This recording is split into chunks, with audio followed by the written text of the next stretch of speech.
week in gaming, Bungie is absorbed like Majin Buu absorbed Gohan back in the day. Sony admits defeat, and Shawn Layden speaking the truth. He's spitting straight facts over there on his island paradise. I don't know where Shawn Layden lives, but this is the Nerd Cave News, and I am one of your glorious hosts, Zach Dykes, joined by my good friend and vagabond co-host, Derek Daniel. How's it going, Derek? First off, I didn't need to catch that stray, but sure, we'll go with that. Maybe you did. Maybe you did need to catch that stray. Maybe I did. I did sling some, some tea your way. I can't think of the term. I did put some shots on you right before we started the show, so it's only fair. But I'm doing wonderful. Had the day off from work, so I got to rest, relax, enjoy, especially after a 8-hour session of food safety, in which I had to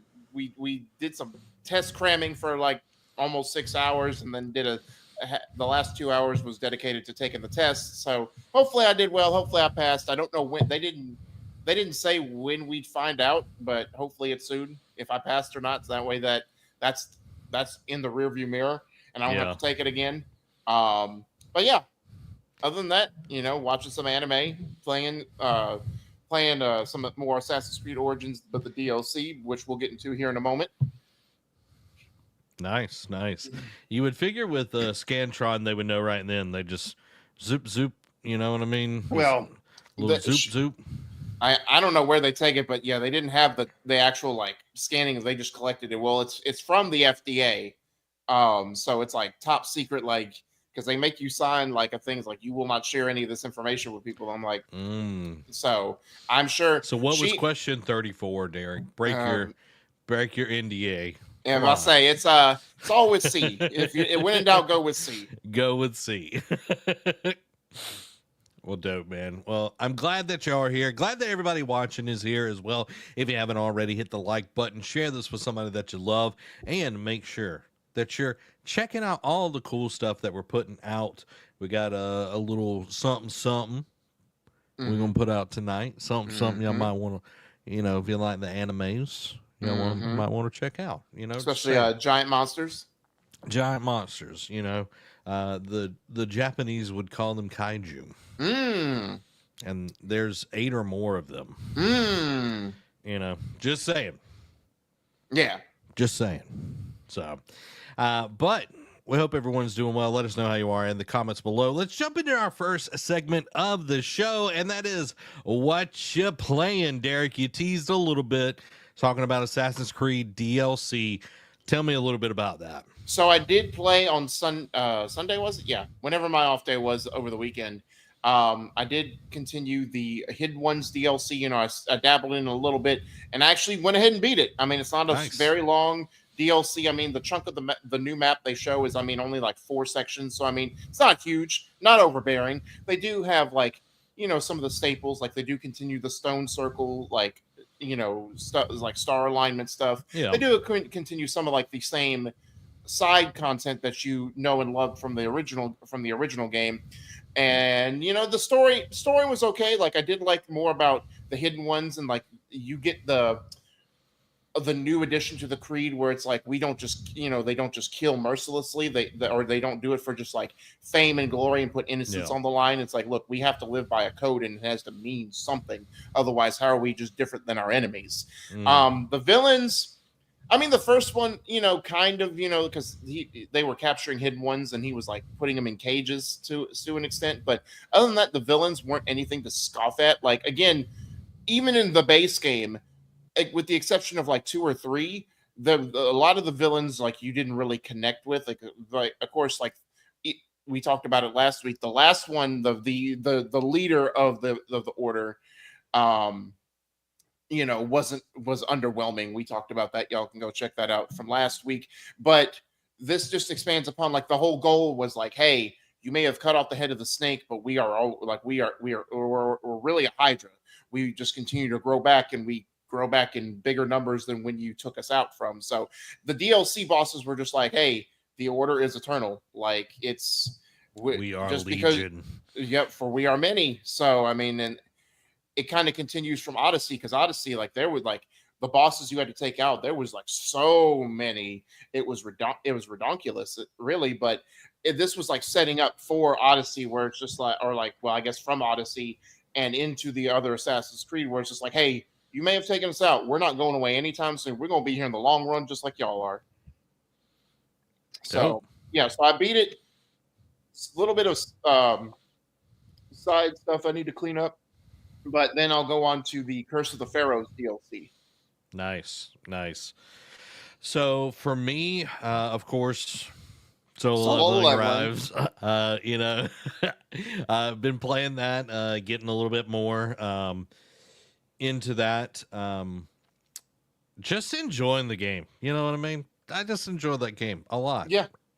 And I've got some really overpowered people, so it's pretty dope. I know you said they did an event where you get to play as Jenna last week, right? Or yeah. So you got to unlock her as a character. She's like a water mage, like. She's wind, but like all of her attacks look like water, which makes no sense that she's a wind mage. But anyway, she's pretty powerful. She's actually like my second most powerful, other than Genu. Yeah. Right now, because my armor that I have on her is absolutely insane. So, enjoying that. And I have on Tuesday, I played a little bit of this game called Overthrown, and it's an indie game. It's still in like early access and everything that's on the Game Pass.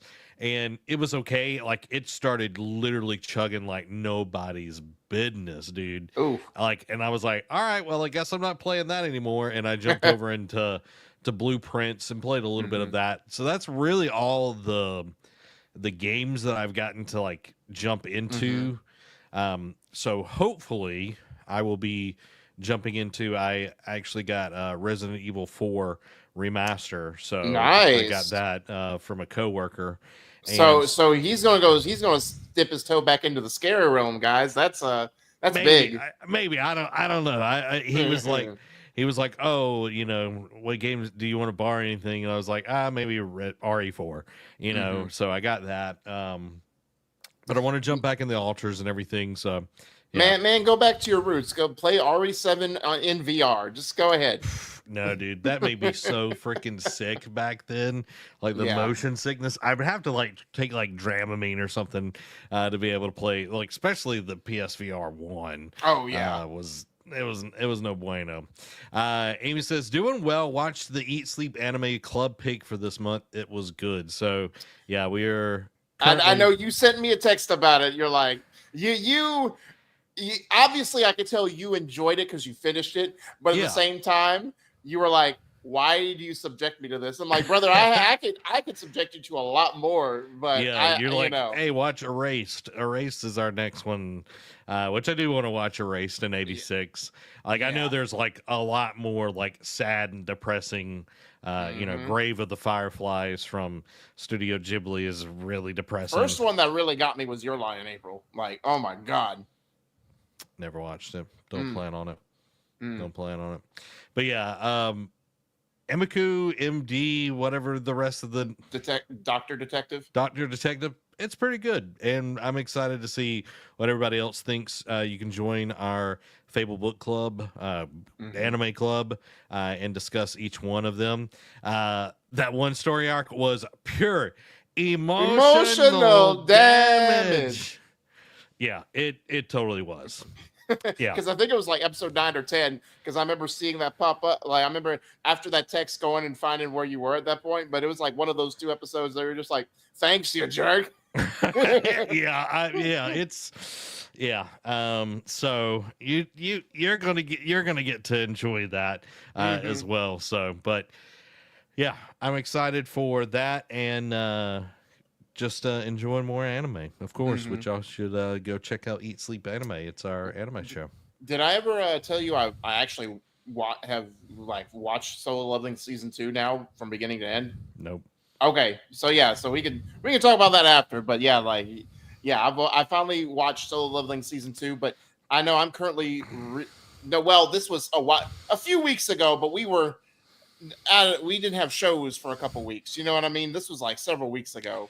Yeah, like didn't it finish like in January or something like that? No, it started in January, smart Alec. It finished in March. Thank you very much. Sorry. I'm already so far ahead, Derek. You know, I'm sorry so far ahead in the game. Well, currently I'm rewatching because, and we'll, obviously I have ideas spinning for how we're going to do our Eat Sleep Anime episode at the end of September, but October is bringing the final season of My Hero Academia. Mhm. So I am currently rewatching season 1 to season 7. I am Wow. currently on season 3, which is, if you go back and watch our ranking of seasons from My Hero Academia, it was one of my Great episode. one of my favorite seasons of the entire show. That was a good ranking. Everybody should go check that out. Yeah. Everybody should go We check should that probably out. update it to add season 7. I'm Once curious the to see show how- once the show ends, we can update it. I mean, that's fair. You know, might as well. You know, we're getting it at the end of the year, Yeah. so Yeah. you know. So Just saying. I'm trying to find that video. Y'all can go look it up, guys. Y'all can go look it up. we gave 2 seasons S tier, and this was one of them. It was S tier. Oh, here we go. I found it. Every season, My Hero. That video crushed, by the way. Mm-hmm. That video crushed, by the way. Thought we were going to do the same with ranking every arc of Demon Slayer. It was good video, but it did not pop like the others. But that's neither here nor there. Let's jump into the gaming discussion this week. First up, Sony reveals Bungie is shifting to be part of PlayStation Studios. So during Sony's Q1 or fiscal year 2025 earnings call in early August, CFO Lin Tao stated that while Bungie was originally promised freedom and independence after its 2022 acquisition, that autonomy is now, quote, getting lighter. Bungie is being gradually folded into PlayStation Studios with the long-term goal of full integration. So why the shift? 2 things with that is, first of all, Bungie's post-acquisition years have been turbulent. The studio has faced layoffs, internal tensions, and ambitious projects like Destiny 2, The Edge of Fate underperforming. Delays and pressure around their upcoming shooter Marathon have also been reported. And the second part is Sony's move reflects a need for tighter oversight and alignment, particularly amid broader struggles in its live service game strategy. So what about Marathon? So Sony insists Marathon is still slated for launch within its fiscal year ending in March of next year. Though no firm release date has been confirmed, the title remains in development despite delays. So ultimately, what does this mean for Bungie's future? Well, it means 3 things. 1, the gradual integration signals that Bungie will soon operate under the PlayStation Studios umbrella rather than as an independent entity. Despite this shift, Bungie is expected to remain multi-platform, continuing to release games like Destiny 2 and Marathon on Xbox and PC. And the last point is closer coordination may lead to better resource sharing, cross-brand collaboration, and potentially more robust oversight from PlayStation's internal leadership. So I'm going to throw myself out there from the ignorant tree and just say this was, when I read this, I'm like, they're already part of PlayStation Studios, but I guess in their contract terminology, they said, hey, we'll be with you, but we're not like, we'll hang out with you, but we're not part of the family. You know what I mean? And now it's like, well, we need to rein you in because you getting too drunk at these frat parties. We need you to rein it in, bud.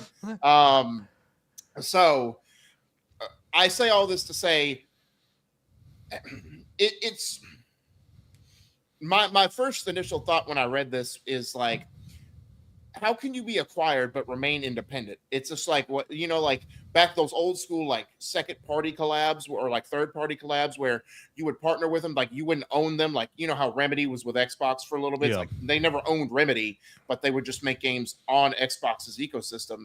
But so it's just like, if you're going to spend all that money, why give Bungie still independence? Like, I guess they were hesitant to be fully committed because of the way it fell out with Activision. But at the same time, it's like, don't sign the contract if you're not willing to put the ring on the finger for long term. You know what I don't know. Like, but I do agree with this move. It's because PlayStation does need to, like, I guess, rein it in and basically like be like head on the swivel, like, defend from all sides. It's like, look, y'all ain't cutting it. We're not cutting it. So we need to make sure everyone's on the same page going forward. Instead of like, all right, you do a live service, you do this,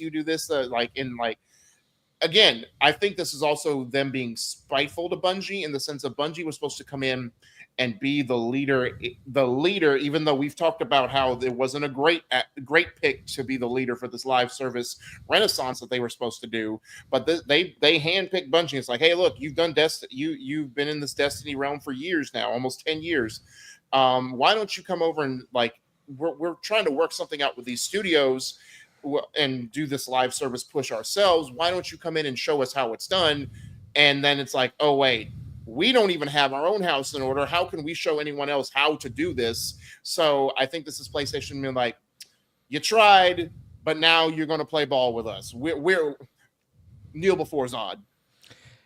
I feel like Bungie is like Greg Oden coming out of college. That's a callback. And Greg Oden, like he's the second coming of Shaq, you know, like he's supposed to be this beast and all of this. Right. And everybody's hyped him up, all this stuff, gets picked. I think he was first round pick. Yeah. Maybe even the first, I don't know, but he was definitely first round pick. I think he was first. Let's see. Can you look that up while I tell the story there? So he gets picked and summer comes. It's like, oh, you know, Greg's going to be so great, so great. First game of the real season. All right. You know, Summer League's already passed, all that good stuff. First game. And what happens, Derek, to old Greg Oden? Gets injured? He gets injured. He's got glass legs. He gets injured, and he's utterly useless for the team that picked him. And he bounces around just like Bungie has bounced around from Microsoft to Activision, now to Sony. And we saw even Greg Oden, like in... He was the number overall pick that year, by the way. Number one overall pick, okay. Who did he go to? Portland Trailblazers is what he started out with. So he went to the Portland Trailblazers, got hurt, and like didn't hear from him for a while. And then the Heat actually picked him up during the Big Three era as like a rotation player. Didn't really do anything, you know. Haslam was doing way more than him. Haslam and Birdman and everything. And I saw a video, that's probably about 3 months ago. He was walking down the street, and this like old lady was like, "Oh, you look like you could be in the NBA." Talking to Greg Oden, he was like, "Yep, I was." And that's what, like, I say all of that to say this: Bungie has had its time to shine, and because of poor management, poor just making things happen. And that could be disillusionment with Activision when they left. You know, they thought pastures would be greener, okay, when they left Microsoft. And then they got in bed with Activision. And then Activision was not good to them, all right? And then you get into this relationship with Sony, and Bungie's like, oh, you know, it's like that post breakup, like they get a, you know, lose a little bit of weight and they get a new haircut and all that kind of stuff. Like, and, you looking good. Yeah, you looking good, Bungie. And you know, it's sweet talking Sonny on all of this, and then they sign this huge deal, and it's like, you know, I want my independence. You know, I'm gonna be with you, but I'm not gonna be with you. You know what I mean? And it's like, oh, this is not working. So we're going to bring you in completely because you can't manage things the way it should be. And we've got to get the good out of this purchase. Yeah. You know, when it comes down to it, this is a business. So we've got to get the money out of this transaction because, to be honest, Bungie, you've been crapping the bed. Yeah. You've been crapping the bed hardcore. And to Sony, if I was a Sony exec or a shareholder, I would be livid. I'd be like, you have made one of the most bad decisions, just again, like Greg Oden. You made a bad pick, and now we're living with it. And it's like, I don't know how big Greg Oden's contract was, but it's how, you know, several, was it $1 billion for Bungie? It was like nine billion. Yeah. And it's like, all it's done is put out kind of mediocre Destiny 2 content since it's got there, and hasn't helped the other developers actually launch a viable live service game. Mm-hmm.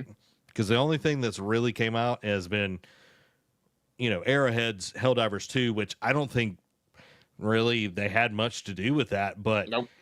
you've also had Concord, which has crapped the bed, and then Mm-hmm. multiple Concord didn't even last a month. Yeah, it was like a wet fart. Yeah. It wasn't even crap. It was literally just a wet fart. We're being mean tonight, y'all.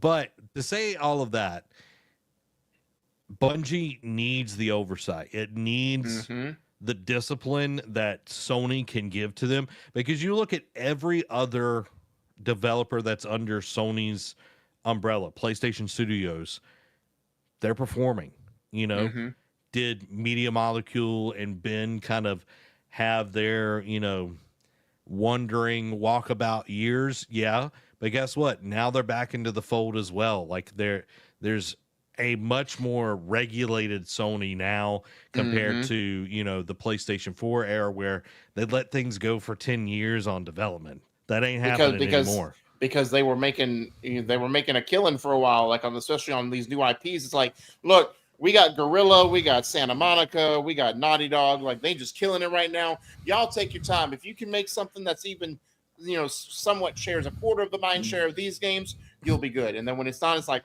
maybe we need to not do that. Yeah. And it goes back. And you see the rein in too, because they were trying to reach whatever worked to be successful, because PS3, they just let anyone do anything. Greg Miller talks about, like, it was the weird creative years of Sony, where you would get things like Puppeteer, and Little Big Planet was huge, and all this other stuff going on, and they would just throw it at the wall, and people were receptive to a lot of it just because it was mainly different, but also just letting studios be creative. And then in the PlayStation 4, they kept that going, but they're like, hey, let's see if you can get some serious contenders, and then when they got the rights to make Spider-Man exclusive on PlayStation, it's like, all right, let's see what y'all can do, like new IP and Ghost of Tsushima, Horizon, all this kind of stuff. And it's like, all right, now we need to rein in a little bit, because some of these studios that are just resting on their laurels is ain't cutting it, or these studios that haven't made a game in forever, that come out and made a half-baked game like Days Gone, is like, we don't need you to do this anymore so now they need to rein it in even more. Now that's also part of the leadership change too, because Shawn Layden and Shuhei let the creativeness flow, but then Shuhei was like, let's go from weird quirky games to let's be serious contenders. Let's throw our hat in the ring. Let's not just be another Nintendo where we just make goofy fun kid games. Let's make serious AAA stuff. And then when it changed over to He Who Shall Not Be Named, Lord Voldemort, as we call him, he was just like, let's go really businessy. I'm like, let's not, Chief. Let's not. Can we not? Yeah. There's a nice balance to everything, and creatives, they need, me being a creative, there has to be structure. And if there's not structure, then things will not go well. No. That's just the truth. And it's like raising a kid. If you don't give a kid any kind of parameters and be consistent with that, it actually is detrimental. And it's the same thing with these studios. You have to give creative structure to make sure that they actually can do what they want to do. It sounds counterintuitive, but there's times and places where you need to say, hey, done is better than perfect. Yes. So that brings us to our next topic about Sony. Sony live service plans not entirely going smoothly amidst company's CFO. So Sony CFO Lin Tao just admitted their big push into live service games is, quote, not entirely going smoothly. The most painful example, Concord, which shut down only 2 weeks after launch. Bungie's upcoming marathon has also been delayed, but that's not all bad news. Titles like Helldivers 2, MLB The Show, Gran Turismo 7, and Destiny 2 are still pulling in steady revenue. In fact, the live service games made up around 40% of Sony's first-party revenue in Q1, with a goal of hitting 20 to 30% for the year. Excuse me. The company says it's learning from mistakes, cutting waste, and working on smoother launches. Despite the bumps, Sony's not backing down from live service. They're in it for the long game. Now, I get it. And, the CFO, which, guys, if you don't know business terms, that's the chief financial officer who oversees all of the funding and where the money goes type thing. So if he's coming out and saying this is not going smoothly, you better believe that, the rest of them are all on board. It's like, was this the right decision? However, again, they like Helldivers too, but they did have some successes. But let's look at those successes, right? Helldivers 2. It's exclusive, not anymore though. It's coming to Xbox. I forget when, but it's Xbox, and they're already having a Halo crossover planned at the Xbox launch for it. So it is no longer, but it's not even first party. So and really, let's be fair, Sony probably didn't have much of a hand in it or much of a say in it, other than like, hey, maybe try this, or what kind of crossover events can we do for you guys? MLB does its thing, but like these other two, they've been around for a while. Like Gran Turismo and Destiny have been around for a while, but MLB is also multi-platform now. So I mean, it's bringing in extra revenue from Xbox players who have touted for a good baseball game for years over years. And then like Gran Turismo 7, it's like pretty much just it's like one of those, the pillars of Sony, like the old heads of Sony from back in the day. So people who are fans of it are just going to play it. I mean, yes, there are bad ones like GTA 6, but really, if you like Gran Turismo, you're going to play it regardless. And then Destiny 2 has been around so long, like the long-term players who have been there since day one are going to keep playing it again, just like no matter what. So yes, they're bringing in revenue, and it is great that they are, they're 40% of the revenue when they were aiming for 20 to 30 for the year. So it is off to a good start on paper. But my thing is like, how long will that sustain? And of course, what new blood are you going to inject into this to keep that number steady?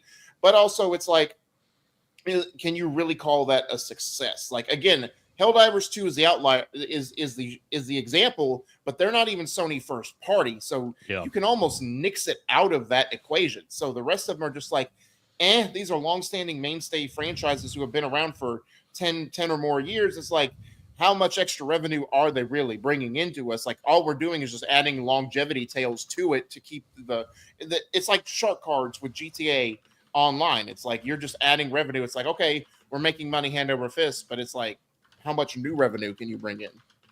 Yeah, and it's like every year, like anytime you do like yearly releases, like MLB The Show, you're having to literally replace the whole install base every time you do that. Yeah. And it's like a lot of people will skip a whole year. So they see more of an improvement and everything. But like you're saying here, like Arrowhead is a second party developer.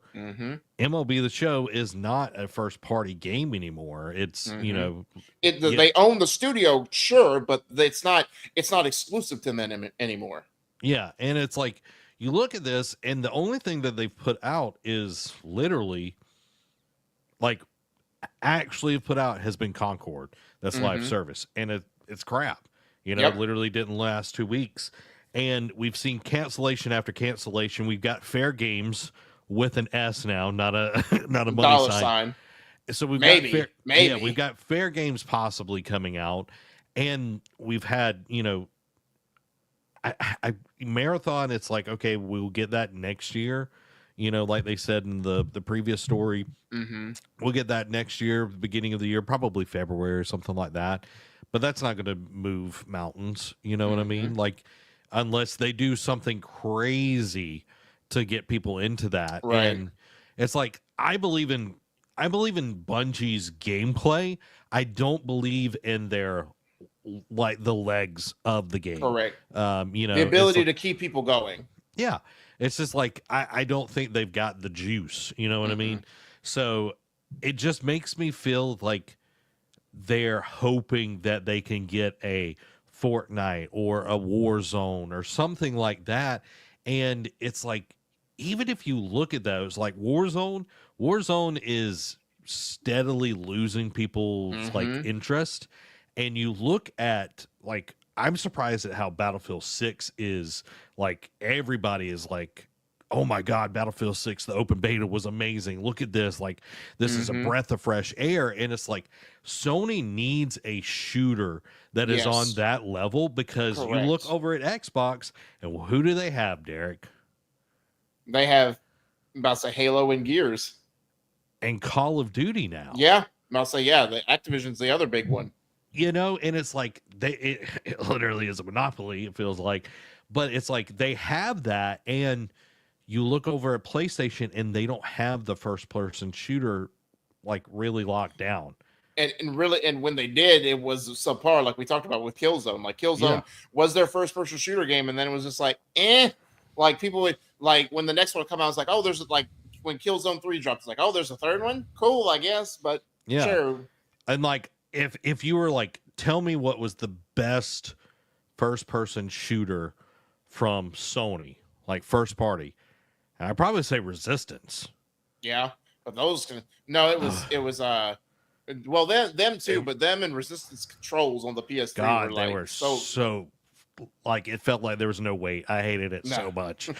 But you know what I mean? Like the gameplay loop, it was at least interesting in Resistance. So I feel like Sony, like they're touting this. They're like, oh yeah, we're full on this, and it's like, are you really?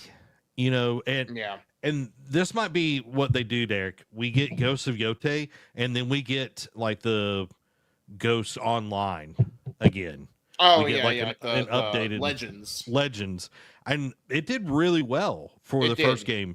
So I think that might be a good way, but they need to support it. They need to be putting out content on a regular basis to get people into it. Yes. And, you know, if I was Sony, you know, if Sony said, Zach, how do we get people into, you know, live service?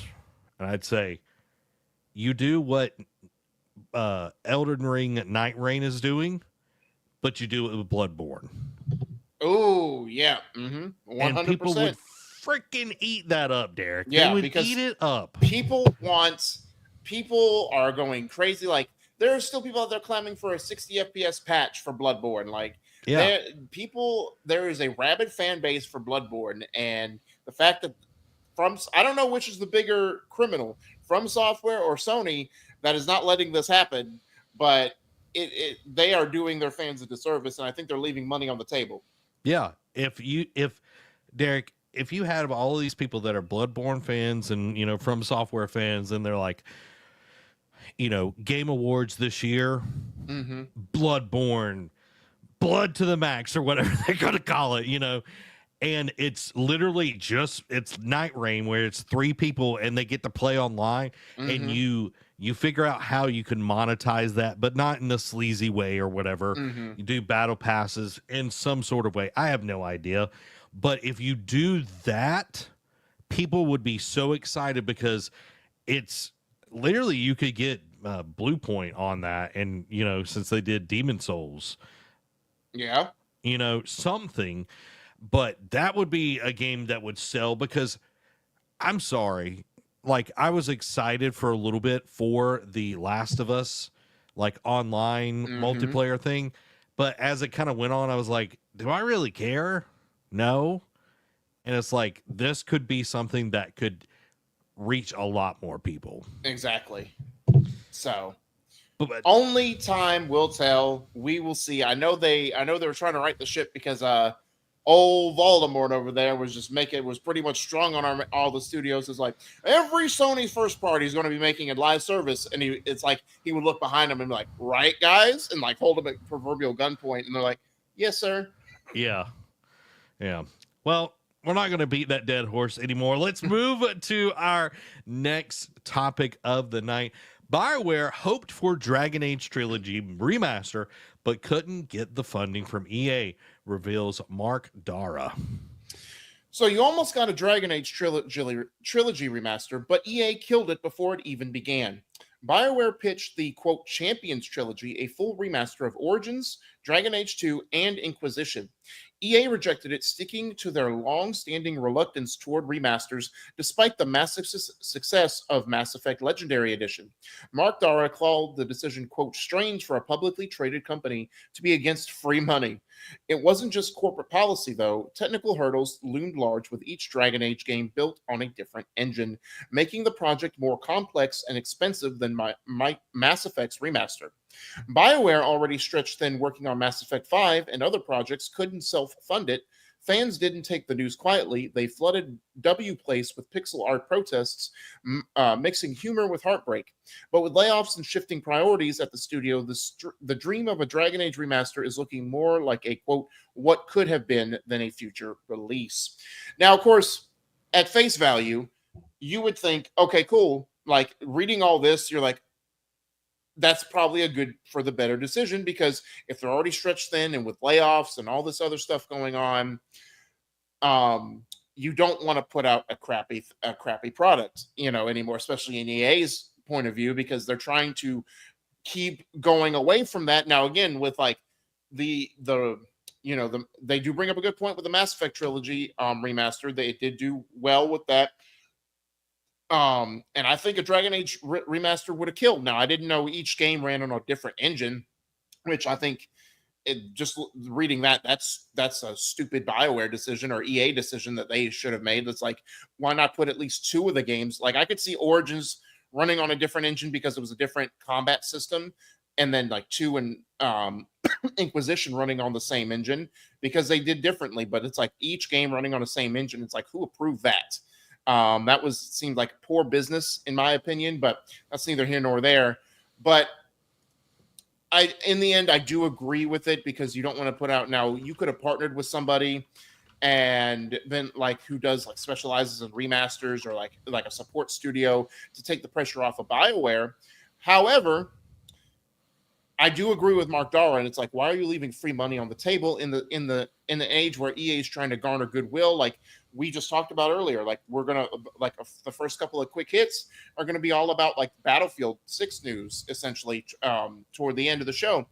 But you see, apparently the first weekend of beta did gangbusters. Now the second weekend is just started today. We'll see if that momentum carries over into the second weekend and see how that does going forward. But if people are clamoring for good EA games, and I mean, yeah, there's people who probably didn't like one, probably liked one and didn't like two, and vice versa, but pretty much everyone liked, the majority of the fan base loved Inquisition. So it's like, why would you not at least bring that back to fans in an age of where remasters and remakes are a thing? Like we just saw Oblivion remaster just shadow drop at the end of April and was one of the best selling games in the month of April at the last week of the month. And it wasn't even like, now, yes, we don't know how much of a time frame they got to work on it, but we're not asking them to let me finish that thought first. And it, like, people are like, oh, this is a remake, it's a remake, and they're like, no, this is a remaster that just looks like a remake. That's how much polish and love we gave to this game. And no one's saying that if you do a trilogy remaster, like, yes, if there's that hurdle of running on separate engines. Now, if it would take 10 or more years, sure, maybe not. Maybe you do just leave that on the table and just like never open it again. But it's like, we're not asking you to have it in the next 3 years. We're asking you, because you already put out Veilguard, like that's already come and went. Like we're not asking you to like get it out before Veilguard, but you could still try and do it, but that's just me. Yeah. Like I'm looking it up. Origins was released in 2009. Mm-hmm. Dragon Age 2, 2011, which like it was less than 2 years that those two games, because Origins was November 6th, and then Dragon Age 2 was like March 8th. Oh, wow. 2011. So very, very quick. That's also why a lot of people don't like 2, because it definitely felt rushed in a lot of ways. Right. I like the combat system in 2, but the story was kind of... It just wasn't great. But looking at the engines, the Eclipse engine was used for Origins. The Lyceum engine was used for 2, and Inquisition we had the Frostbite 3 engine. Woof. So just run all of it on Frostbite or Unreal. Unity. Pay Yeah. that. No, I'm just kidding. They don't have that anymore. But to the point you were making, EA is trying to make sure that because we've seen layoffs across the whole industry. Mm-hmm. They're trying to make sure that wherever they put their money, that there is a return. Yes, it would be free money, but nothing's free. They've got to put the time and the effort and the investment in that to see a return. Now, if I was EA and we saw how bad Vanguard was received and then quickly was put on kind of life support, and then there was no other further development, and then put on sale, I would say, okay, that clearly did not work. We need to make sure that the Dragon Age franchise is remembered fondly. How do you do that? You do a remaster and you put the best games on that. You don't put Vanguard in that pile. You put the first 3. And it's like when they did the Mass Effect, they left off Andromeda. It's like, no one wants that garbage. Exactly. So you do the same thing. BioShock's remaster that we got on the PS4 and Xbox, like, that was amazing. You got all 3 games and all of that. There is technical limitations. There are things that are there, but it's like, if you really want to save this franchise, because right now, if you said, oh, they're doing another Dragon Age, I wouldn't trust it. Nope. It does not pass the sniff test. If you said, hey, they're doing a Dragon Age trilogy remaster, I'd be like, dope, that sounds pretty awesome. Mm-hmm. And then you could do another game. But, maybe now they're, clearly BioShock is, not BioShock, BioWare is kind of spread thin with doing Mass Effect 5 and everything. And they've got to nail Mass Effect 5. They cannot. Yes. We talked about it around the time of Veilguard dropping, and you had played it, you had your hands on, and you voiced your concerns with the game and your dislikes with the game. And it's like, and it reviewed decently, but like the overall critical reception was just like, this really ain't the Dragon Age game we wanted. And so it's like, we talked about it, and I'll bring it up again because it's been about almost a year at this point. If they don't nail Mass Effect 5, and I'm talking about, it has to be like a 10 out of 10, but it has to be like critically loved and be like, oh, this is the Mass Effect we remember from back in the day. BioWare's in trouble. Like, I'm not saying that they're going to shut down after if it's a failure right away, but they're definitely going to be hollowed out as a studio. Yeah. Well, and it's like it needs to be critically acclaimed, but I feel like there's a lot of games that are critically acclaimed because it checks off certain boxes and all of that. And I'm not trying to get political here, but it's like it speaks to certain people or whatever, and that's awesome. Like, I love games that tell a different story or bring different viewpoints and all of that. But when it takes away, like, Dragon Age literally took away the ability to be a jerk to people. Yes.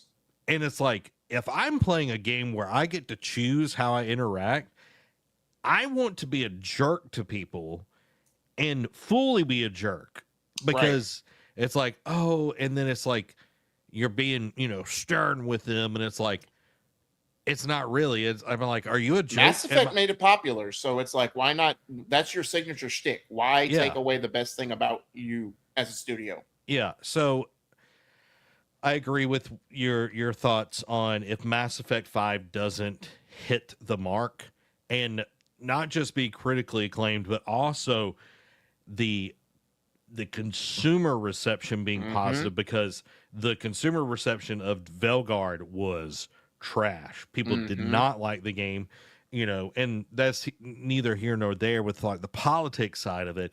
But it's like, if the people that are putting their hard-earned money down don't want to buy the game, that says a lot. Correct. That says a lot. You know what else says a lot? You going over and subscribing to the Nerd Cave News on podcast services of your choice. And of course, here on YouTube, because we come to you live each and every Thursday at 7 p.m. Central Time, bringing you all the video game news that you need to know from the week. We break it down, we discuss it. We love to get your comments and thoughts on all the things that we're talking about. So make sure to subscribe. Make sure to hit the like button because it helps us out in the algorithm God's view, you know? Right. It helps us out. I don't know who the new CEO of YouTube is because Susan Wojcicki passed away, but Rest in peace. R.I.P. Let's talk about another CEO, that one that I actually like, and that's Shawn Layden. Shawn Layden be spitting facts up in here, y'all. Okay, right. We got two stories, and Shawn Layden, love him or hate him, but I love him because he's not Jim Ryan. Shawn Layden says subscription models like Game Pass are a danger. So what if your favorite game launch turned devs into wage slaves? That's the warning from former PlayStation chairman Shawn Layden, who says subscription models like Xbox Game Pass could be a, quote, danger to the industry. Layden argues that under these services, developers aren't creating long-term value or sharing in a game's success. They're simply paid a fixed hourly rate to upload their work to a server, stripping away creative and financial incentives. He warns that profitability metrics can be misleading, and the real question should be whether the model is healthy for developers and the industry. Drawing a parallel to music streaming, where artists lost significant revenue and fans now expect songs for free, he points out that game developers don't have tours or merch to offset losses, while some indie studios praise Game Pass for visibility and financial stability. Layden cautions that these benefits may not outweigh the long-term risks. Subscription gaming might feel like a great deal today, but the real cost could be developer passion and industry sustainability. And I mean, I agree wholeheartedly in that aspect, because but he also was part of the time like when like big games would, or like big indie games would come to PlayStation Plus, like when they were touting that. Like the perfect example is Rocket League. Like Rocket League, like, yes, it was a huge game, it took off, it set, and Rocket League is one of the another live service success story that people forget about, because it just does this thing. Like I know it has its pro leagues, and it really doesn't do like, I don't remember the last time I saw like a big event update for Rocket League, but I know it still remains in the ethos. But the developers came out and said, man, how much money would we have made in that first month had we not went free to play, or went free on PlayStation Plus? And I know some other people have voiced their similar concerns as going to Game Pass. And I mean, that is the two-edged sword. Now, again, for indie devs, like, yes, that is visibility. And Xbox has said, at different times that, because the big concern was like, well, if it's Game Pass, if you just pay us a steady subscription fee and you don't have to pay for all these extra games, like, how are they going to make money? And Xbox came out and said people are spending more because this is basically a, quote, free trial for them to try out a game before spending 50, 60, 70 or more dollars on a game that they are going to end up regretting and can't get a refund most of the time. So I get it. It's a two-edged sword. Now, for indie devs, I think it's great because it's like random games on Steam. And I know like all the like game system storefronts are kind of getting that way as well, but they just throw random crap out there and like that you've never heard of, and a lot of it's just bad. So you're trying to wade through the minutia and find like the Blue Princes of the world, where it's like, or the, and what was that one Greg Miller just played? And Roger. And yeah, I thought it was Roger. Thank you. And Roger. Stuff like that. But you have to wade through so much of a water, whereas doing Game Pass is like, oh, we really believe in this, or like, oh, hey, like this is front and center. This is part of like the wave lineup of this month. Try it out. But now for big devs who are, rely on incentives and like, oh, if we hit this sales milestone, now it does negate the greedy companies from being like, oh, well, you have to hit this unobtainable goal if you want to get this bonus, or if you want to get this extra money. So it does negate that part. But that's few and far between people that actually want to do that kind of thing. Yeah, looking at you, Subnautica 2. Right. So, going a little bit further on this topic, and what's up, Mike? Hope you're doing well. So when you think about this, it makes a lot of sense that this could be, where game developers turn into hourly workers. There's no incentive. It's literally just, hey, you get paid Work your X amount. 40 hours and go home. Yeah, it's like it can strip out the love, the attention, and all of that. And Right. I'm going to give two cases here. Expedition 33 Facts. and how well that game has done because it has been on Game Pass. People love it. It is a great game. And because it's on Game Pass, I think that is why so many people were able to try it. Because if you would have showed that game and said, okay, this game's, I think it's $40, but or $50. All right, this game is full priced, and you probably wouldn't have heard a lot about it. You would have heard the pundits out there. You would have heard the people that like it would have been one of those niche games where enough people would play it and talk good about it, but because you would have to pay full price, it wouldn't have blown up exponentially. It wouldn't be arguably, like, again, we don't know, like, we're halfway through August and we're already thinking about Game of the Year. That's just crazy. That's just a side tangent. But now, if it's nominated for Game of the Year, then cool. Like, if it's actually nominated, but I mean, you could make a strong case that it should be nominated for Game of the Year this year. Yeah, exactly. And because it was on Game Pass, it is in that conversation because people got to try it and they love it. The characters are great. The music is fantastic. The combat is engaging when a lot of people hate turn-based, but this is the game that got them in and kept them engaged the whole time. The other side of that is another game that has done extremely well that did not have to use Game Pass. I think this is a choice by the developers that really need to weigh the options here, and that's Baldur's Gate 3. Baldur's Gate 3 did not have to use Game Pass to get its sales.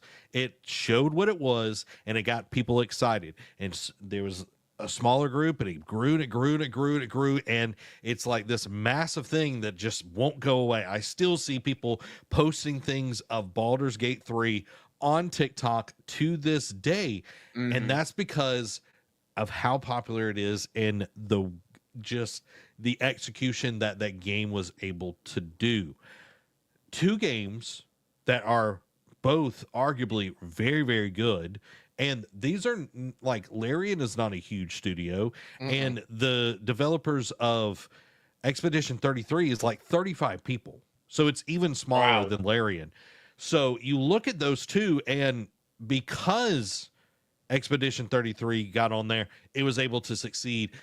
And then you look at, again, Baldur's Gate 3, it was able to just utterly demolish everything around it because of just the passion and what it was. Both are viable. Both are good ways because smaller developers might have to go that way. And Xbox is clearly enthralled with Game Pass. Like, I think it was like $50 billion that they've made off of Game Pass that they reported last week or something like that. And when you look at that, it's like, okay, Xbox is going to put their games on there. A large majority of the stuff that is on there past Xbox is smaller developers. It's not people that are, like EA puts their stuff on there, but that's months after their game's been on the market already. Yeah, so it's a way to do that. And then, like, you could even throw out Space Marine 2. Space Marine 2 did crazy gangbuster sales because the game was good. Yeah.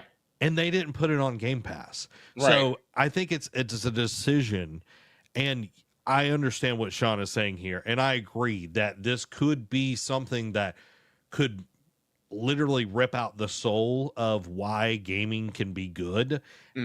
But I think that there's more options out there than what he's kind of boiling this down to. Right. So, agreed. But Shawn Layden says another thing. He spits some more facts here, guys. Shawn Layden says game costs should have gradually increased with every console generation. Former PlayStation boss Shawn Layden believes video game prices should have gradually increased with each console generation to reflect skyrocketing development costs. Speaking recently, he noted that while AAA game budgets have ballooned from around $10 million in the PS1 era to well over $200 million today, the base price for most games stayed flat at around $60 for nearly 2 decades. Layden suggested the industry avoided raising prices out of fear of being the first to lose customers leading to shrinking profit margins. To fill the gap, publishers leaned on deluxe editions, DLC, microtransactions, and battle passes, and add-ons that come at little cost to produce, but raise the effective price players pay. He emphasized that unless your Rockstar game selling 25 million copies, making a profit at current cost is increasingly difficult. Layden also warned that subscription models like Game Pass pose a danger by undermining traditional value creation for developers. In his view, the combination of runaway budgets, flat pricing, and reliance on post-launch monetization is making the AAA model unsustainable without major change. And when I first saw this morning, when I was gathering the news, I was like, hallelujah, praise Jesus. Someone said it, because I do agree. And I know Colin Moriarty back in the day used to beat the drum about this, like games have never been cheaper because of how the prices stayed so long with development costs going up. Now, during the PS1 era, $10 million is still a lot of money, like when you think about it. Like, and I know 200 million ain't nothing to sneeze at either, but I mean, it's the times we live in. But man, I agree with this. Like, yes, would people, I mean, people are going to be outraged about the sky. If you say, oh, the sky is not blue, people are going to be outraged. Like, it's wake up a day. Even if you said it was blue, they'd be outraged. Exactly. It's like, how do you know? Like, we can't, there's still people out there can't even agree water is wet. Is it wet or not? Anyway, that's not a soapbox to get onto tonight.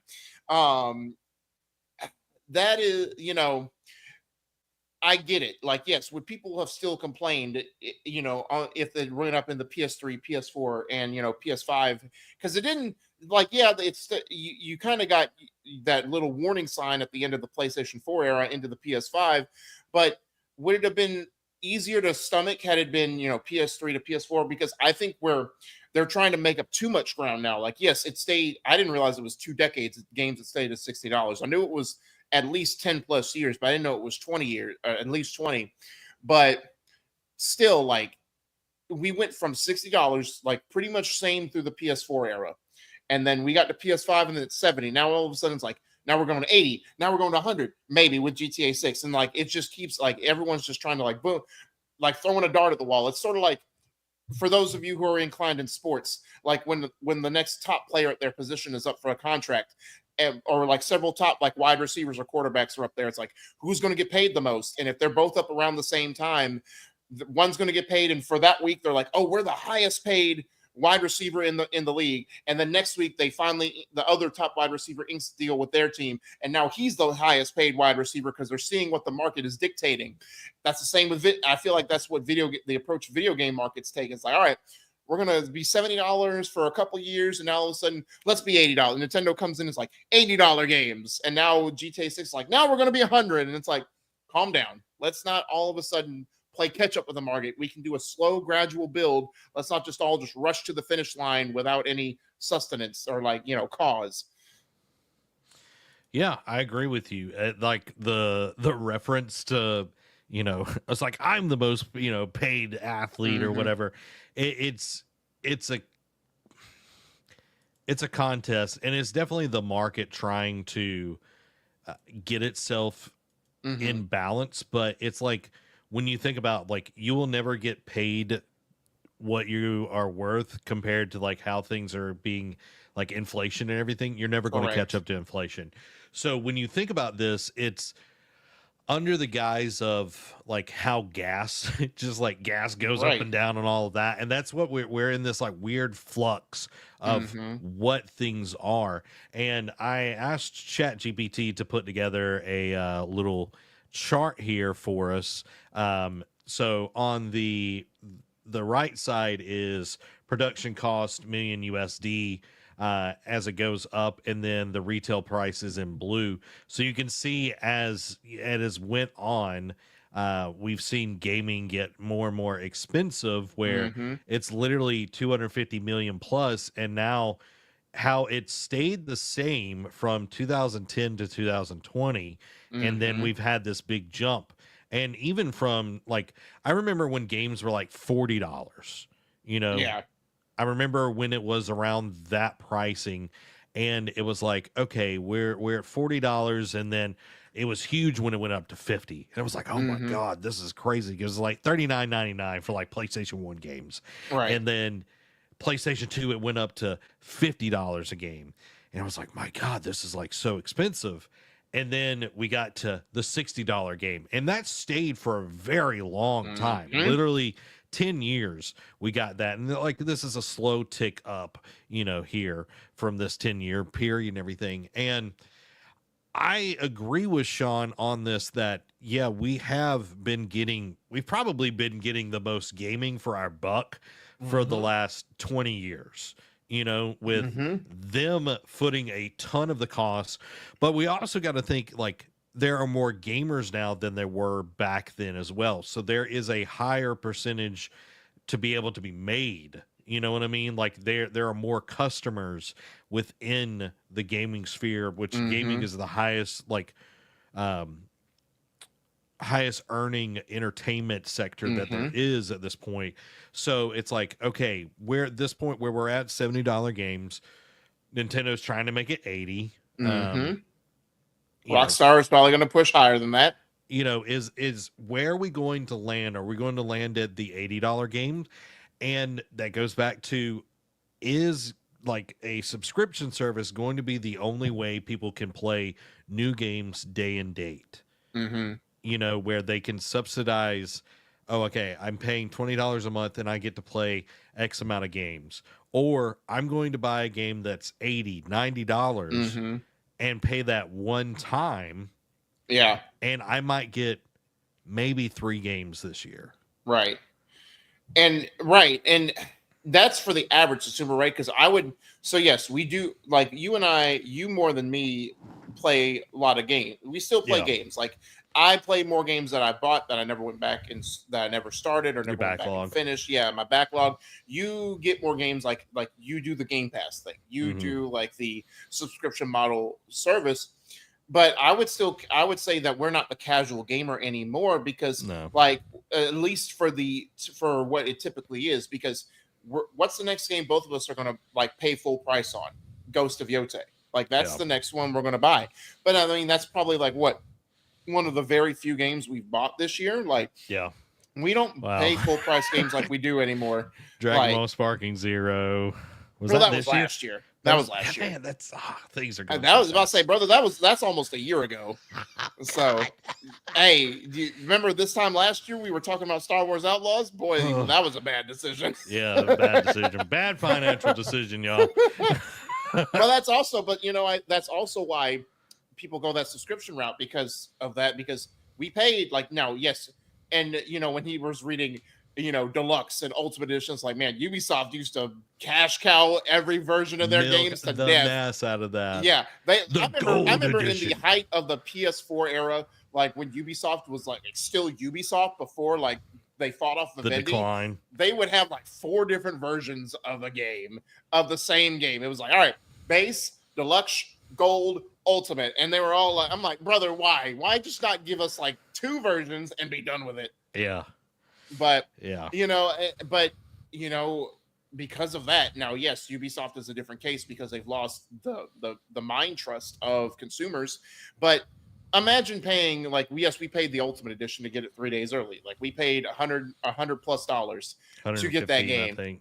Yeah, something after tax, somewhere along that line.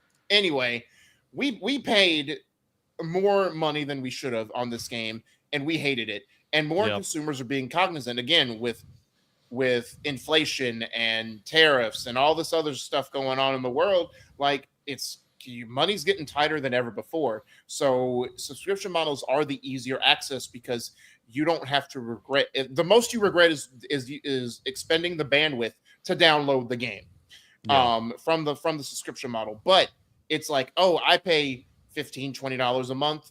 I get to play hundreds of games, and a new one just hit it. Cool. I don't like it. I didn't have to pay $70, $80 and regret that financial decision. But I can go on to the next one, and then it's like, I really did like this, but they're like this third-party game, but it's going to have to come off a Game Pass soon. I want to continue this. Let me actually spend the money. And a lot of the times, if you have Game Pass and you played a game off of there, they give you a discount to buy it, digitally. So you're saving money in the long run on top of getting a free trial to test the game to see if it's worth spending that money. So I get it. I get both sides. I think there's a niche for both sides, but at the end of the day, y'all need to chill, and y'all need to y'all need to find out where that sweet spot in the market is, because one of the quick hits I said, Strauss, I think it was Strauss Zelnick or someone in Take Two said, "Oh, GTA 6 is going to be a fair price." I'm like, fair to whom?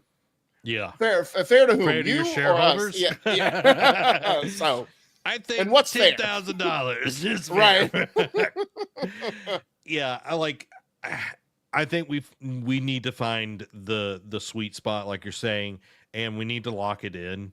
And it's like, when PS6 comes around, Xbox 720 or whatever we're going to call the thing at this point, Xbox Z or whatever. Series Xbox Z-A, like Pokemon. Yeah. It's like, once we get there, it's like, yeah. And like, if a game is good, I don't mind paying a little extra. If everything is included, I don't have to buy anything else. I'm down to clown. But this wishy-washy, who woulda, I'm not about that. You know what I mean? Just like throw a dart at the board, like close your eyes, throw a dart at the board, and whatever price it lands on is what our price is going to be. Yeah. And, I got to shout out, like Mafia, the old country, like $40, isn't it? $40. And then Helldivers 2 was $40. There's several games that are coming out that are jam-packed with great content. I don't know much about the old country, but it does look really, really good. But like playing Helldivers, it definitely was worth $40. Oh, and yeah. they, like there are games out there that are bringing great value, and like, yeah. I mean, there's even great games at full value that bring great value, like Astrobot. Like, I know it wasn't 70, it was 60. I think it was 60, or maybe it was 70. Anyway, full price, but you got the content you paid for in that game, and then they gave you free stuff on top of that. Like, you got way more value, way more bang for your buck on Astrobot, and that's why it won Game of the Year last year. Yeah. But that's a few and far between of what the examples of what should be, but that's what it is at the current time. Yeah. So it was $59.99 at launch. Okay. And if you wanted the deluxe, it was $70. So a lot of good stuff. Yes. Know what your games are worth, everybody. Know what your games are worth. And if you don't have the money to buy games, don't buy them. Play the stuff that you own. There's a lot of free games that you can play as well. It's one of those things. It's like, just because an influencer is playing a game, like a lot of times they have deals to play these games, and they're going to hype it up and everything. Like, that's just how they make money. And you need to be able to read between the lines. How are they reviewing it? And are they playing it on stream more than a week or two? Are they constantly talking about it in other content than just their review or whatever? Like, what is the actual conversation around it? Or is this just a game in the whole line of what they're talking about? Right. And so it's just being don't let FOMO consume you. And I'm speaking from like,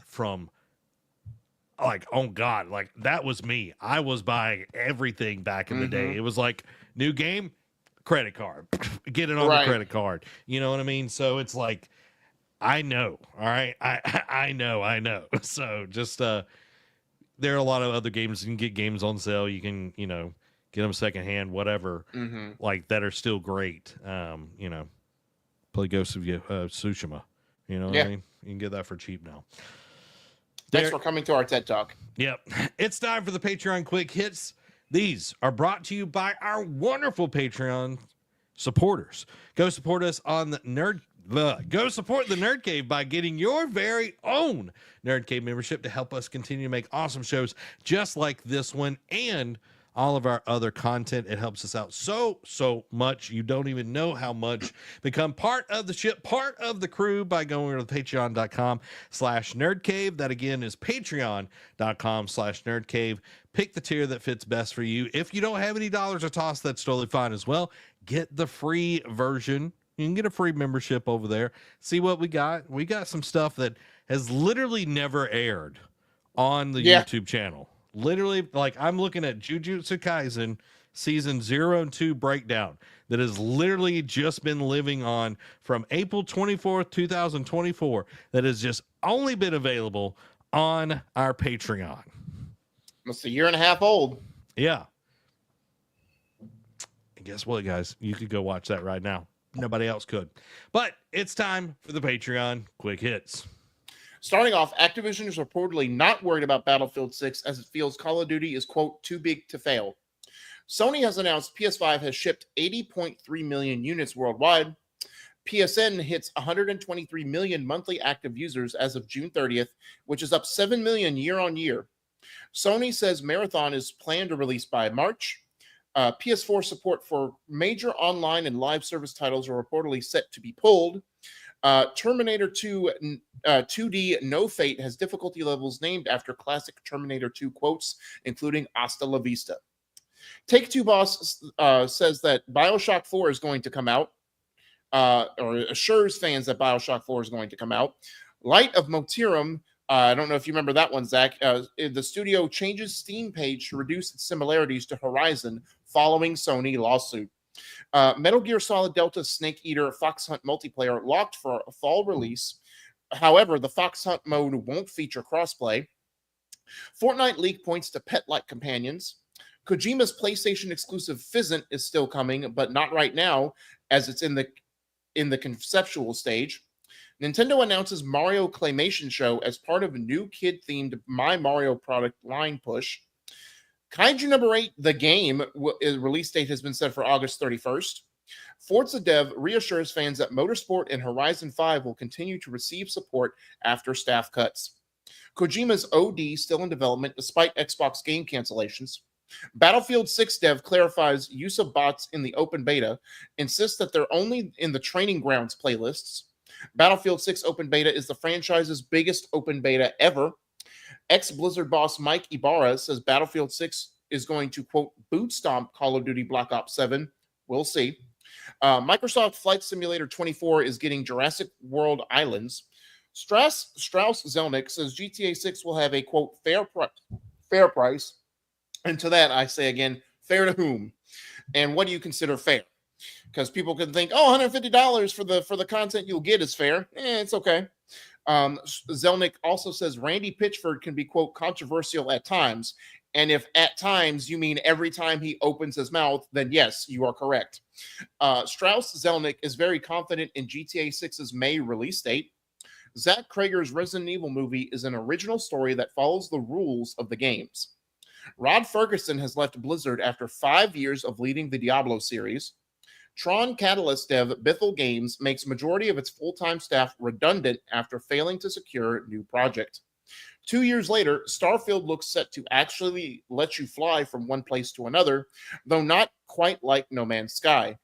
Rumor, a studio we haven't heard of in a while, TT Games working on Skywalker Saga-styled Lego Batman game. Remedy confirms Control 2 development is on track to hit its next milestone. Max Payne 1 and 2 remake full production continues as Remedy builds steady momentum from earlier in the year. Remedy also says that FBC Firebreak is a solid game to build on, but is unsatisfied with launch phase consumer sales. Arrowhead says Fortnite's new alien bug season is very, quote, we have Helldivers at home. Helldivers 2 teases Halo ODST crossover ahead of Xbox release. Katsuhiro Harada says Tekken Tag Tournament 3 is not likely to happen anytime soon. PlayStation-compatible Halo games are reportedly uncovered by Datamine. RGG Studio, or Ryoga Kotoku, currently has no plans for guest characters in its Virtua Fighter reboot. Crimson Desert release date has been pushed to Q1 of next year. Chibi Robo is the next classic game coming to Switch Online's GameCube library. Blizzard's story and franchise dev team votes to unionize. GameSir announces the G7 Pro controller with drift-resistant joysticks. Krafton responds to ex-Subnautica 2 lead lawsuit, saying they resorted to litigation to demand a payday they haven't earned. Phasmophobia 2 is definitely not off the cards, says Dev. Original on track to finally exit early access in 2026. I guess I didn't know that thing was still the first one was still in early access, but kudos to them, I guess. Phasmophobia dev working really closely with Blumhouse on its big screen adaptation, saying, quote, "It will be a Phasmophobia film. It won't just be a ghost hunting film." Rumor, Resident Evil Code Veronica and Resident Evil Zero remakes set for 2027 and 2028. PUBG is ending support for PS1 and Xbox One versions on November 13th, an end of an era. Death Stranding 2, well, on those systems anyway. It's still going to be on PS5 and Series X, but, you know, it started on those other systems. Death Stranding 2 on the beach, 5-hour PS Plus trial drops on August 19th, so that is a few short days away. Retail leak reveals ROG Xbox Ally handheld release date set for October 16th. Samsung cranks out a 500 hertz OLED gaming monitor. And lastly, Assassin's Creed Shadows dev discuss series modern day future, Basim, and why there's no new Isu artifact.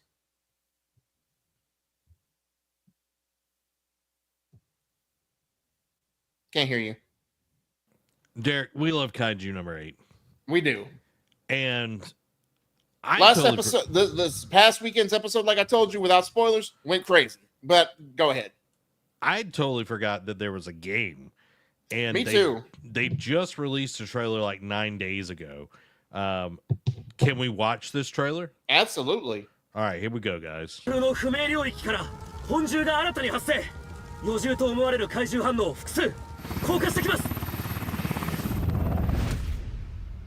Katsuki Games.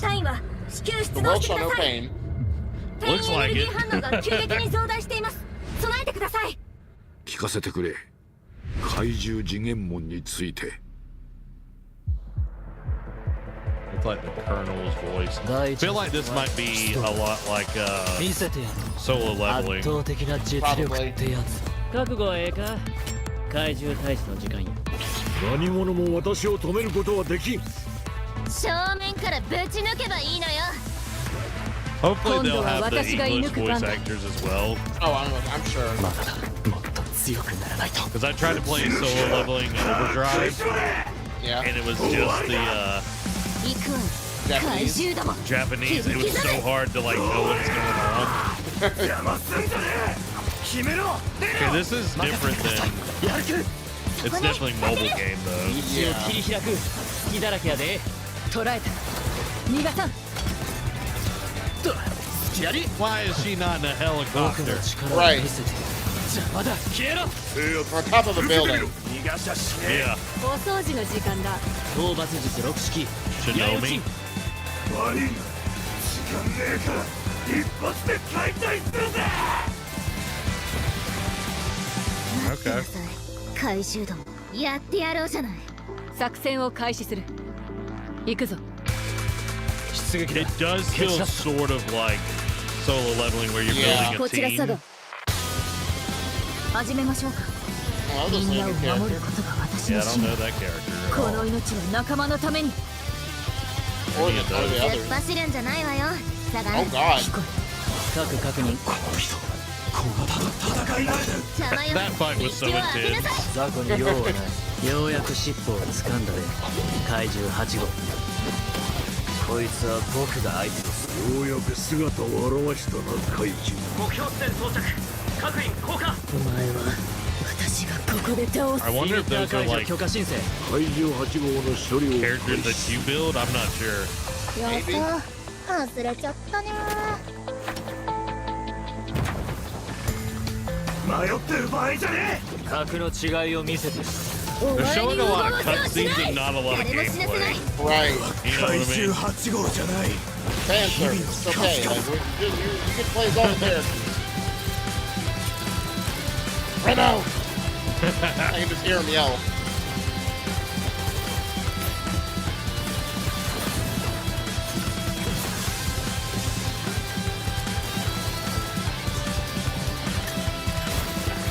Oh, number 9 and 10. Yeah.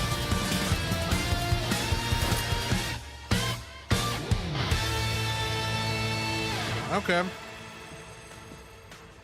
長谷川こん Yeah, like when it's just the mobile games. Well, I Yeah. check this out, Derek. Yeah, I will. Oh, I mean, yeah. I mean, you love solo leveling Arise. Why not, right? Yeah, we'll check it out. We'll check it out. And speaking of Kaiju at number 8, everybody, right now, you can go check out my reaction to Kaiju number 8, season 2, episode 2. It is live right now on the channel. This is some new content that we're trying. Had fun sitting down and recording this. So it's the episode. You're going to get a little context on like the episode and everything. But go check it out. Go support it. Seeing if people are interested in this kind of content, because it was a ton of fun to shoot. It was a lot of work to edit, but it was a ton of fun to shoot. So, but yeah, there you go, everybody. Go check that out. Link is in the chat. And that will do it for this week, everybody. We'll be back on Tuesday, 7 p.m. Central Time. We'll be playing some Vigi games. And it's going to be a great, great time. But thank y'all so much for being here. Go check out my reaction of episode 2 because it was really, really dope. And I want to do more of those, everybody. So please, from the bottom of my heart, go support that. All right, everybody. This has been Zach. And Derek. Y'all have a blessed week. Bye-bye.